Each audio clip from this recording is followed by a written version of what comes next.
दोस्तों UP DElEd प्रथम semester computer education के तहत आपके बीच में जो है अगला जो 7 दिन आप सभी के लिए बचा है उसमें अंतिम प्रहार आपके लिए किया जा रहा है। आप देख पा रहे हैं लिखा जा रहा है कि अगला 7 दिन भविष्य के लिए। बिल्कुल मैं आप सभी से कहना चाहूँगा अगला जो आपका 7 दिन बचा, हालांकि अगर बचे हुए 10 दिन, लेकिन हम आपको अगले 7 दिनों में जितने भी आपके पेपर बन रहे हैं सभी पेपर के मॉडल पेपर सहित आपके लिए जो महत्वपूर्ण प्रश्नों की श्रृंखला है डीएलएड प्रथम सेमेस्टर के दौरान प्रोवाइड करने जा रहे हैं। देख पा रहे हैं 95% नंबर आसानी से, अब इससे ज़्यादा कुछ नहीं, 25 में 25 नंबर दिलाने का चैलेंज। तो चलिए हम आपको लेके चलते हैं महत्वपूर्ण प्रश्नों की श्रृंखला की तरफ। तो देखिए आपके बीच में महत्वपूर्ण प्रश्नों की श्रृंखला जो है प्रारंभ होती है। कंप्यूटर यानी कहा जाए आपका 8वां प्रश्न पत्र कंप्यूटर एजुकेशन का होता है। सबसे महत्वपूर्ण श्रृंखला आपकी होती है बहुविकल्पी प्रश्नों की। अगर आपने बहुविकल्पी प्रश्नों को गलत किया तो यह मानकर चलिएगा कि आपके जो 25 में 25 नंबर दिलाने के चैलेंज मैंने किए हैं वो आप खारिज कर दे रहे हैं। तो प्लीज़ आप कम से कम बहुविकल्पी प्रश्नों को सही करिए। यहाँ देखिए लिखा जा रहा है चार्ल्स बेबेज को प्रथम मैकेनिकल कंप्यूटर को माना जाता है। ठीक है, यानी जो है चार्ल्स बेबेज के प्रथम मैकेनिकल कंप्यूटर को क्या माना जाता है? आप कहेंगे कैलकुलेटर। ठीक है, ध्यान रखिएगा यहाँ आपके बीच में आंसर भी दिया गया है, उस चीज़ को आप ध्यान नहीं दीजिएगा। सबसे पहले आप क्वेश्चन को पढ़िएगा, क्वेश्चन को पढ़ने के बाद आंसर देने का प्रयास करिएगा। व्यक्तिगत रूप से प्रयुक्त होने वाला कंप्यूटर कौन सा है? तो आप कहेंगे जो है ब वाला, यानी कहा जाए सुपर कंप्यूटर। ठीक है, सॉरी ध्यान रखिएगा यहाँ अगर कहा जाए इसमें आपका द वाला जो है होता है माइक्रो कंप्यूटर को हम व्यक्तिगत रूप से प्रयुक्त होने वाला कंप्यूटर कहते हैं। ठीक है, अगला देखिए आपके बीच में कीबोर्ड में फंक्शन की संख्या कितनी होती है? तो आप कहेंगे कीबोर्ड में फंक्शन की संख्या भैया हमारे कितनी होती है? आप कहेंगे 12 होती है। इसी तरह से आपसे पूछा जाएगा फैक्ट, एकदम यही क्वेश्चन आते हैं आपकी परीक्षा में। ठीक है, जो है और आगे कहा जा रहा है कि निम्नलिखित में से आउटपुट का माध्यम है। आउटपुट का माध्यम, आप आउटपुट किस प्रकार से प्राप्त करते हैं? आप कहेंगे हम प्रिंटर से प्राप्त करते हैं। ठीक है, जाहिर सी बात है आपको ये चीज़ें पता है। ठीक है, आगे कहा जा रहा है लास्ट क्वेश्चन आप देखेंगे बहुविकल्पी प्रश्नों का। यहाँ कहा जा रहा है कर्सर की मौजूदा स्थिति के वाई और, ठीक है, वाई और के एक जो है कैरेक्टर को डिलीट करने के लिए प्रयुक्त कुंजी है। यही चीज़ें आपको ध्यान रखना है, महत्वपूर्ण प्रश्न है, पूछा जा सकता है। ठीक है, कहा जा रहा है कर्सर की मौजूदा स्थिति के वाई और के एक कैरेक्टर को डिलीट करने में प्रयुक्त कुंजी है कौन सी? आप कहेंगे बैक स्पेस होती है।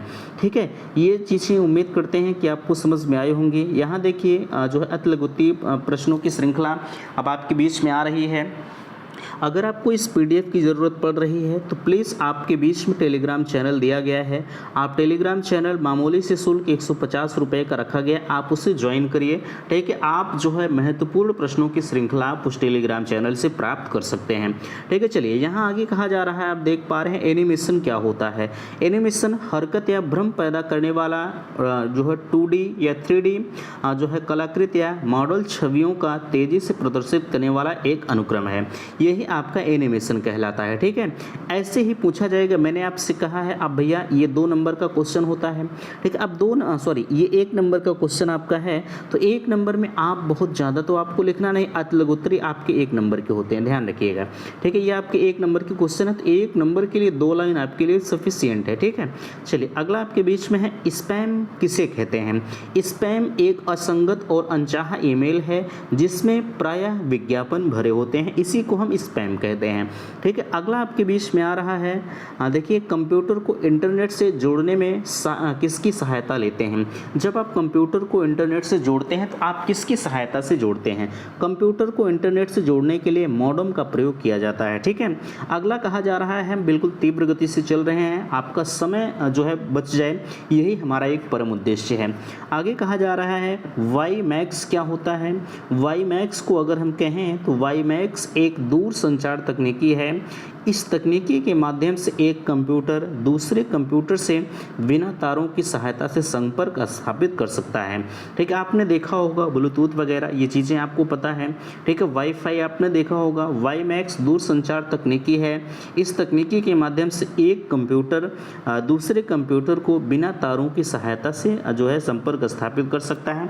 आपने देखा होगा जब कभी साइबर कैफ वगैरह पर गए होंगे तो लोग इधर करके ऑनलाइन आवेदन करते रहते हैं, बट आप इधर से अपना देखते रहते हैं। तो यही कहा जाए वाईमैक्स तकनीकी होता है। ठीक है, चलिए अगला कहा जा रहा है कंप्यूटर सॉफ्टवेयर जो है पेकर किस ऑपरेटिंग सिस्टम से संबंध रखता है। ठीक है, ध्यान रखिएगा, क्वेश्चन पर आप बिल्कुल ध्यान दीजिएगा। कहा जा रहा है कंप्यूटर सॉफ्टवेयर पेकर किस ऑपरेटिंग सिस्टम से संबंध रखता है, तो आप कहेंगे कि एकल ऑपरेटिंग सिस्टम से। ठीक है, कंप्यूटर सॉफ्टवेयर पेकर जो होता है वो किस ऑपरेटिंग सिस्टम से संबंध रखता है, आप कहेंगे एकल ऑपरेटिंग सिस्टम से। अगला आपके बीच में क्वेश्चन आ रहा है विंडोज डेस्कटॉप पर जो है किसके द्वारा विभिन्न एप्लीकेशन डॉक्यूमेंट्स को दर्शाते हैं, आप कहेंगे आइकन के द्वारा। ठीक है, चलिए उम्मीद करते हैं कि ये चीज़ें आपको समझ में आई होगी। अब आपके बीच में लघुत्तरीय प्रश्नों की श्रृंखला प्रारंभ होने जा रही है। लघुत्तरीय प्रश्न आपके जो है 2 अंक के होते हैं। 2 अंक को आप किस तरह से लिखेंगे समझने का प्रयास बिल्कुल करेंगे। ठीक है, चलिए आपके बीच में देखिए अति लघुत्तरीय प्रश्न का पहला प्रश्न आ रहा है जो है माइक्रोसॉफ्ट विंडोज़ में एक्सप्लोरर क्या होता है, स्पष्ट कीजिए। ठीक है, ध्यान रखिएगा, यहाँ कहा जा रहा है माइक्रोसॉफ्ट विंडोज़ में एक्सप्लोरर क्या है, स्पष्ट करिए। तो यहाँ विंडोज एक्सप्लोरर क्या है, पूर्व संस्करणों के प्रोग्राम मैनेजर तथा फाइल मैनेजर प्रोग्रामों की जगह विंडोज़ 95, 98 ME में विंडोज एक्सप्लोरर एक शक्तिशाली प्रोग्राम है जो फाइलों, ड्राइवों और नेटवर्क संबंधों की देखभाल की व्यवस्था करता है। यद्यपि विंडोज एक्सपी में विंडोज एक्सप्लोरर उपलब्ध नहीं है, इसके बदले माई कंप्यूटर कार्य कर लिया जाता है। ठीक है, ये चीज़ें माइक्रोसॉफ्ट, देखिए यह चीज़ें आपको समझने वाली नहीं है। आपको समझना क्या है कि हम कैसे अपने जो है परीक्षा में अपने क्वेश्चंस को हम अच्छी तरह से कर पाएंगे।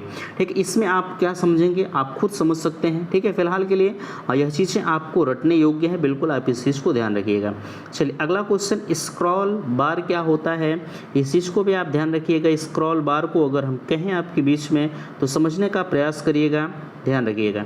यहाँ देखिए स्क्रॉल बार को अगर कहा जाए, यहाँ से आप लिखने का प्रयास करेंगे, ये किसी विंडोज़ में दिखाई जा रही सूचनाओं को के एक सिरे से दूसरे सिरे तक जाने का साधन है। जो सूचना हमें इस समय दिखाई नहीं पड़ रही है उसे देखने के लिए स्थान पर लाने का प्रयोग किया जाता है। ये सामान्यतः ऐसी विंडो में दिए होते हैं जिसमें विंडो एक छोटे आकार के कारण सभी सूचनाएं एक बार में दिखाई नहीं पड़ती हैं, ध्यान रखिएगा। यहाँ अगर हम कहें तो जो है स्क्रॉल बार की उपयोगिता क्या है, तो ये चीज़ें आप यहाँ तक भी लिख सकते हैं। ठीक है, लेकिन यहाँ स्क्रॉल बार 2 प्रकार के हो सकते हैं। आप इसे नहीं लिखेंगे यहाँ से तब भी आपका चल जाएगा, बट इतना ध्यान रखिएगा स्क्रॉल बार आपके 2 प्रकार के होते हैं। पहला है वर्टिकल हो गया, दूसरा है हॉरिजॉन्टल हो गया, यानी ऊर्ध्वाधर और क्षैतिज। ठीक है, इतनी चीज़ें आपको समझना है। चलिए अगला हम आपके बीच में लेके चलते हैं। देखिए अगला क्वेश्चन ऑपरेटिंग सिस्टम, बिल्कुल महत्वपूर्ण प्रश्न आपके परीक्षा में लगभग हर बार ये क्वेश्चन पूछा जाता है, ऑपरेटिंग सिस्टम। ठीक है, चलिए ऑपरेटिंग सिस्टम क्या है आप भी थोड़ा सा इसे अच्छी तरह से समझने का प्रयास करेंगे। देखिए यहाँ कहा जा रहा है ऑपरेटिंग सिस्टम की अगर हम बात करें तो ऑपरेटिंग सिस्टम अनेक निर्देश समूहों का एक ऐसा संयोजन है जो सॉफ्टवेयर तथा हार्डवेयर क्रियाओं के मध्य सामंजस्य स्थापित कर कंप्यूटर प्रणाली के विभिन्न संसाधनों के उचित व सफल प्रयोग का प्रबंधन सुनिश्चित करता है। ऑपरेटिंग सिस्टम कंप्यूटर प्रणाली के विभिन्न आगत, इनपुट, आउटपुट इकाई, केंद्रीय संसाधन इकाई व अस्थायी भंडारण इकाई की विभिन्न क्रियाओं पर नियंत्रण रखता है तथा प्रयोक्ता यूजर द्वारा दिए गए निर्देशों व अन्य सॉफ्टवेयर सफल क्रियान्वयन का प्रबंध करता है। अतः हम कह सकते हैं कि जिस प्रकार से किसी कार्यालय, यहाँ से यह आपके लिए महत्वपूर्ण है, ठीक है। यहाँ अतः हम कह सकते हैं, इन चीज़ों का निचोड़ आपके बीच में दिया जा रहा है, ठीक है। अतः हम कह सकते हैं कि जिस प्रकार से किसी कार्यालय विभिन्न क्रियाओं में उस कार्यालय का प्रबंधक विभिन्न निर्देशों के माध्यम से नियंत्रित करता है, ठीक उसी प्रकार से कंप्यूटर प्रणाली की क्रियाओं को नियंत्रित करने के लिए ऑपरेटिंग सिस्टम एक प्रबंधक के रूप में कार्य करता है, ठीक है। चलिए अगला क्वेश्चन आपके बीच में आ रहा है, देखिए रोम का पूरा नाम लिखिए, इसकी विशेषताओं को संक्षेप में समझाइए, ठीक है। बिल्कुल महत्वपूर्ण चीज़, ठीक है। रोम रैम आपको पता है, जब भी आप जाते होंगे फ़ोन वगैरह लेने तो उस समय आपको पता करते होंगे भैया इसकी रैम कितनी है, ठीक है। चलिए यहाँ देखिए रोम क्या है, रोम का पूरा नाम लिखिए, इसकी विशेषताओं का संक्षेप में समझाइए। रोम क्या है, जो है रोम का पूरा नाम रीड ओनली मेमोरी है। इसकी प्रमुख विशेषताएं क्या है, यह एक अस्थायी स्मृति है और रोम में कंप्यूटर निर्माण के प्रारंभ में ही निर्देशों का समूह या प्रोग्राम संग्रहित कर दिए जाते हैं। अगला है रोम में संग्रहित दिशा निर्देश प्रोग्राम परिवर्तन या नष्ट नहीं किए जा सकते और यह नॉन वोलाटाइल अर्थात जो है अस्थायी स्मृति होती है, ठीक है। कौन, ये रोम, ठीक है। नॉन वोलाटाइल, इस चीज़ को, इस शब्द को आप ध्यान रखिएगा, कभी कभी आप इस चीज़ को लेकर कंफ्यूज हो जाते हैं, ठीक है। नॉन वोलाटाइल अर्थात ये अस्थायी होता है, कौन, रोम, ठीक है। चलिए अगला आपके बीच में आ रहा है, देखिए जो है इंकजेट प्रिंटर के बारे में आपको जानना है, हालांकि इन चीज़ों को आप छोड़िए, ठीक है। चलिए अगला पेन ड्राइव आपके बीच में क्या होता है, पेन ड्राइव को समझने का प्रयास करिएगा, ठीक है। पेन ड्राइव को अगर हम कहें तो बिल्कुल हमने आपसे कहा कि जो है 25 नंबर के क्वेश्चन को हम 15 मिनट में हल करने का प्रयास करेंगे, ठीक है। चलिए अगला आपके बीच में पेन ड्राइव क्या होता है, पेन ड्राइव को आपने देखा होगा, जो है स्पर्श भी किया होगा, ठीक है, और यूज़ भी किया होगा, ठीक है। चलिए पेन ड्राइव के बारे में अगर हम कहें आपसे तो ध्यान रखिएगा, पेन ड्राइव एक जो है फ्लैश ड्राइव बहुत छोटी और पोर्टेबल डिवाइस होती है जिसमें हार्ड ड्राइव अथवा ऑप्टिकल ड्राइव की तरह कोई भी गतिमान भाग नहीं होता है। अधिकतर ये पीसी से बिल्ट या यूएसबी पोर्ट द्वारा जोड़ी जाती है। इस युक्ति में डिवाइस की संकलन क्षमता 16 GB से 64 GB या उससे अधिक होती है। यूएसबी पेन ड्राइव से हटाई जा सकने वाली युक्ति है। पेन ड्राइव का प्रयोग हम कहाँ करते हैं, देखिए यहाँ उपयोग भी पूछा गया है तो आपको उपयोग भी लिखना है। पेन ड्राइव का सामान्यतः प्रयोग इस प्रकार से है, यह व्यक्तिगत फाइलों जैसे डॉक्यूमेंट्स, चित्र, वीडियो, म्यूजिक फाइल, प्रस्तुतिकरण इत्यादि को जो है स्थानांतरित करने में प्रयुक्त होती है। पेन ड्राइव डाटा एप्लीकेशन जो है सॉफ्टवेयर फाइलों में सुरक्षित रखती है। तीसरा कहा जा रहा है यह सिस्टम तथा नेटवर्क प्रबंधकर्ता द्वारा प्रयोग की जाती है जो सिस्टम के रखरखाव जो है ट्रबल शूटिंग और डाटा की भरपाई के लिए सॉफ्टवेयर बनाए जाते हैं। आप इस चीज़ को अच्छी तरह से पढ़ लीजिएगा। पेन ड्राइव का उपयोग हम कहाँ कहाँ करते हैं और हमारे लिए महत्वपूर्ण किस प्रकार से है, इन चीज़ों को आप ध्यान रखिएगा, ठीक है। तो आशा करते हैं आज का वीडियो आप सभी को पसंद आया होगा। प्लीज़ थोड़ा सा इंकजेट प्रिंटर वगैरह को आप देख लीजिएगा, प्रिंटर, लेज़र प्रिंटर क्या होता है, इन सभी चीज़ों को आप अच्छी तरह से पढ़ लीजिएगा, ठीक है। उम्मीद करते हैं कि वीडियो आप सभी को पसंद आया होगा। प्लीज़ अगर आप इस जो है वीडियो की श्रृंखला में कितने क्वेश्चन आप सभी कर पाए हैं तो प्लीज़ आप कमेंट बॉक्स में मुझे ज़रूर अवगत कराएंगे। और अगर इस PDF की ज़रूरत आपको पड़ रही है तो लिंक आपके डिस्क्रिप्शन बॉक्स में दिया गया है। मामूली सी शुल्क 150 रुपये का पेमेंट करके आप सभी को जितने भी आपके जो है पेपर बन रहे हैं सभी पेपर के महत्वपूर्ण श्रृंखला को आप प्राप्त कर सकते हैं, ठीक है। तो इस वीडियो में यहीं तक, मिलते हैं नेक्स्ट अगले वीडियो में। वीडियो को लाइक कीजिएगा, शेयर कीजिएगा और चैनल पर फर्स्ट टाइम विजिट किए हैं तो प्लीज़ चैनल को सब्सक्राइब जरूर कीजिएगा। वीडियो समाप्त करते, थैंक्स, धन्यवाद।